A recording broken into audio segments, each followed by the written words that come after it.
So today's job, to rebuild a KX250f motocross engine. So your first step is to thoroughly clean all of the dirt and debris off of the motor that you don't want falling into the motor when you pull it apart.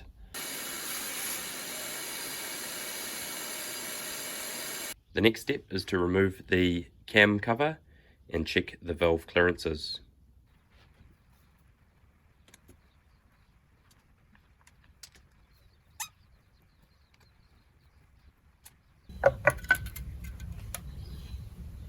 In order to check the exhaust and intake valve clearance, I am going to need to remove this inspection window cap and this cap here to rotate the crankshaft to top dead center.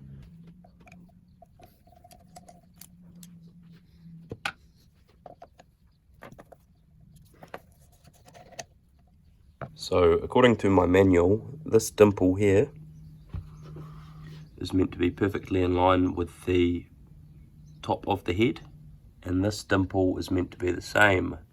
It looks like whoever put this together didn't preempt the cam chain tensioner and is actually out by one tooth. So after looking at the manual, there are indeed meant to be 28 of these pins, if you count them all, between this punch mark and, hard to see, this punch mark. Turns out there are 29 pins. So whoever did the last rebuild on this didn't do it properly. It pays to have the manual. So the exhaust is meant to be between 0.17 and 0.22. So let's see what we're looking at. Nice. It's good. 0.17.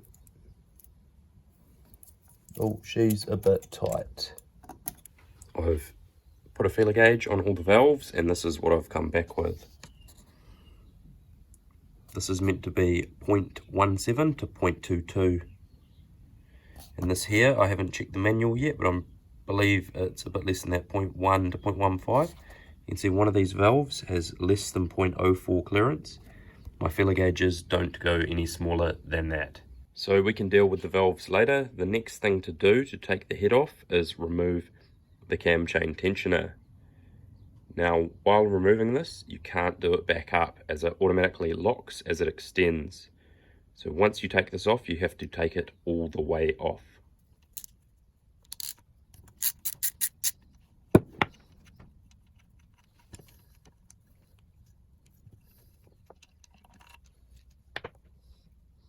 See, that one-way mechanism, you can't return this. So I'm guessing there's a spring in here, and then once you've got this back on the bike, you install the cap and it pushes the spring out. Next up is taking off the cam caps.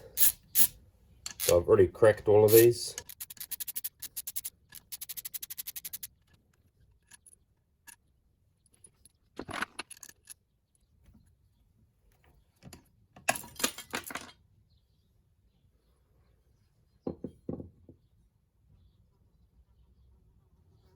Nice. Once you have your cam cap out, make sure to account for both dowels and the two half clips for retaining the camshafts. Now, with the cams exposed, this does not look very good.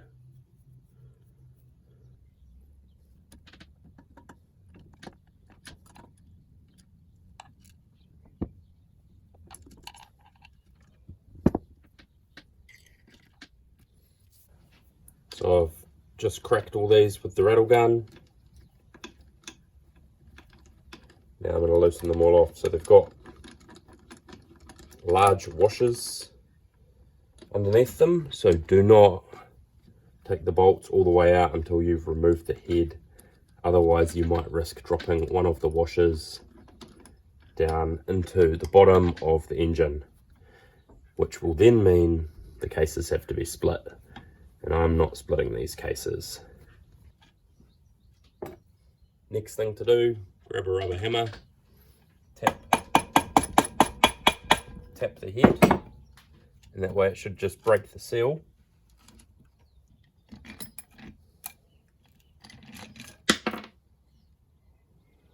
Oh, that could have gone bad.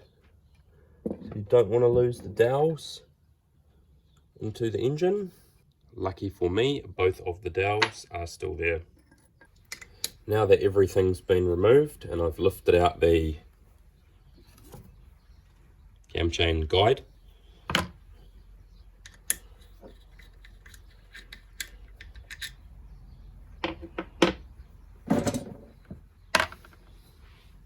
we can take off the cylinder. A couple of light taps and a wiggle. Let's not lose any dowels. Where are they? There's one there. And one there. Okay, let's hope they don't fall out.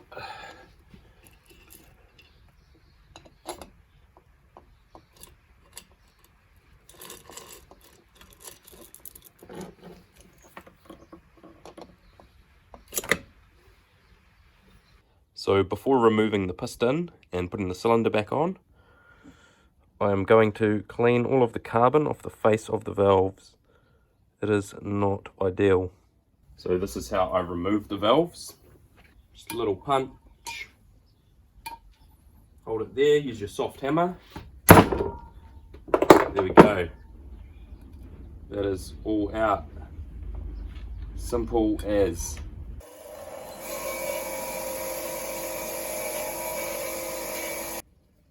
Here is the finished result.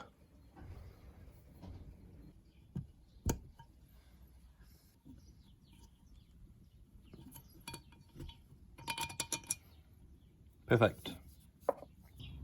And then same retainer, collet,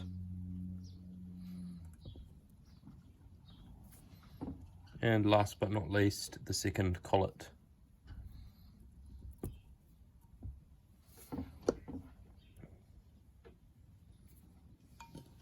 So what happens?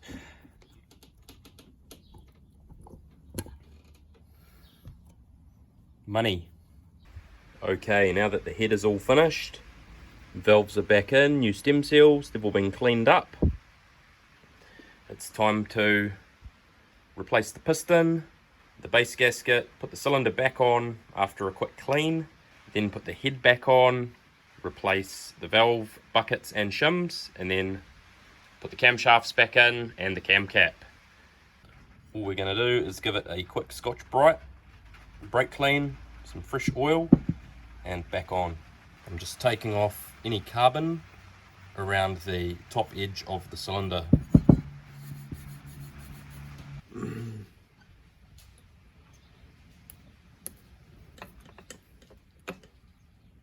There it is. Scrubber, perfect. And now push it out.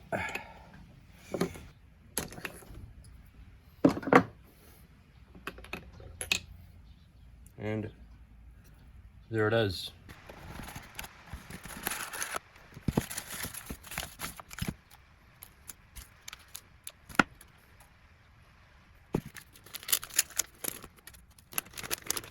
Here are the rings.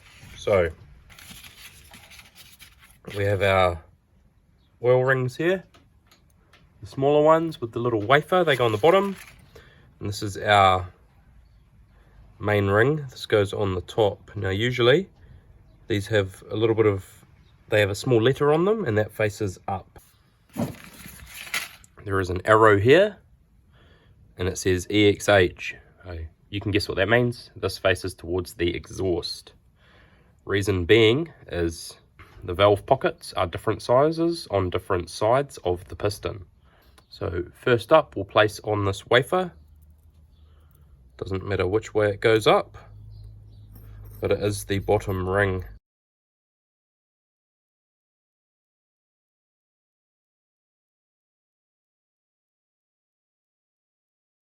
You want them either at the top or at the bottom. Reason being, because this goes up and down so fast, the ring can actually compress and fall out if it's sideways like this.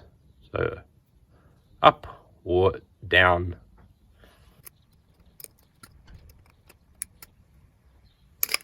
There we go. Bit of an arse ache. I don't want that popping out.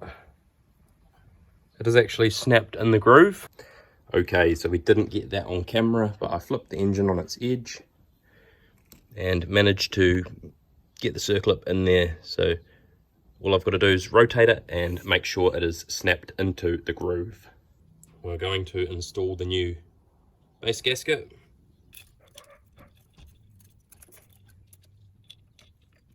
Next up, lubricate the bore. Decent little helping of 4-stroke engine oil.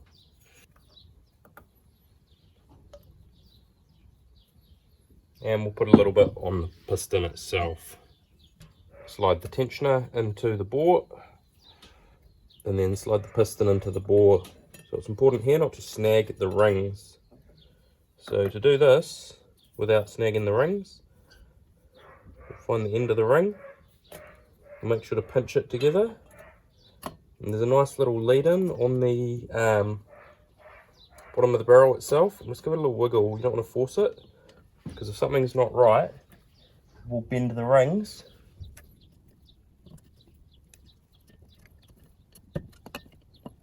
Okay, so now it's time to feed up the cam chain. You don't want to drop this, so keep a finger inside it to get it up and through. And carry on pushing down the cylinder. There we go.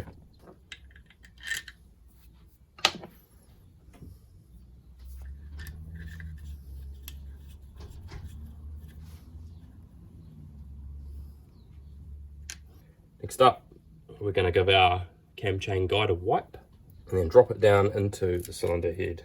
Correction, the cylinder. Just drops in like so. There you go.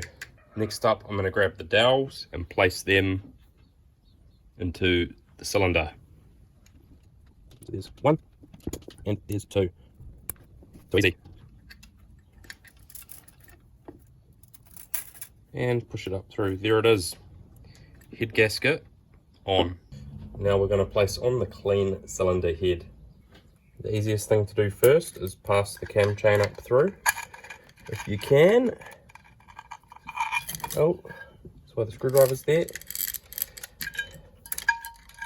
Wish I had smaller fingers sometimes. Squeeze out the screwdriver. Yeah, there you go, the clean cylinder head is on. That camera work was a bit rubbish. So the next job is to grease these up with molly grease and drop them in the head. And then torque them up to 44 Newton meters. So I'm just going to do this in 2 stages. In a crisscross pattern.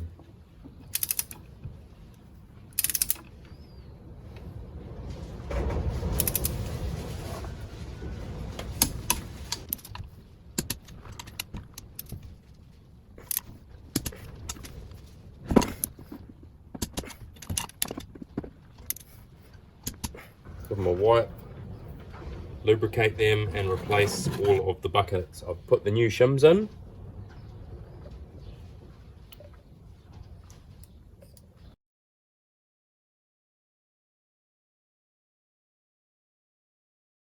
So to put the camshafts in, we're going to align this to top dead center. That mark needs to align with these 2 marks.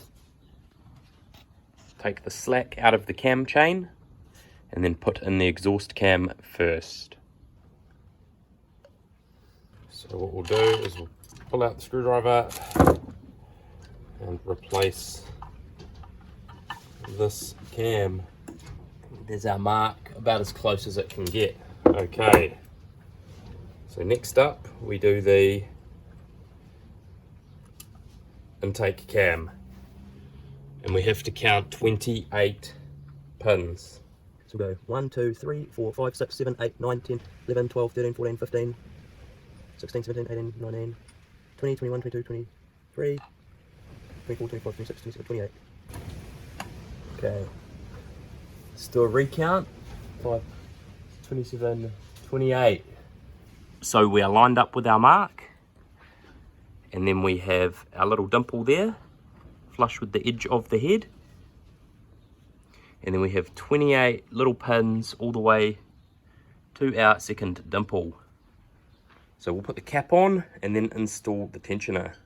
Everything that needs to be lubricated is lubricated. You've placed in your circlips. Before I forget,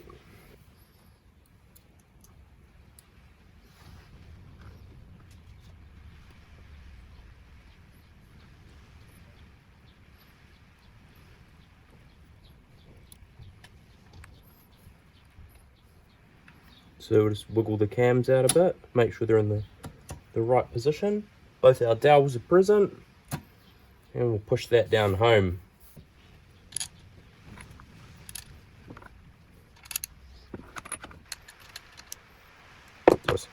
So all these need to be torqued to 9.8 Newton meters.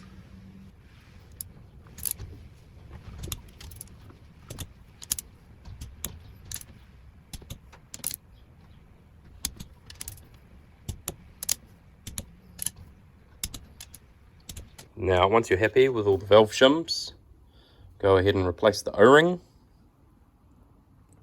Also, before checking the shims, as I've done here, reinstall the tensioner. So the cam chain's tensioned, and turn the motor over a couple times, just so the buckets and valves can all actuate and move in and out. But from there, all that's left to do is chuck on the rocker cover gasket and the rocker cover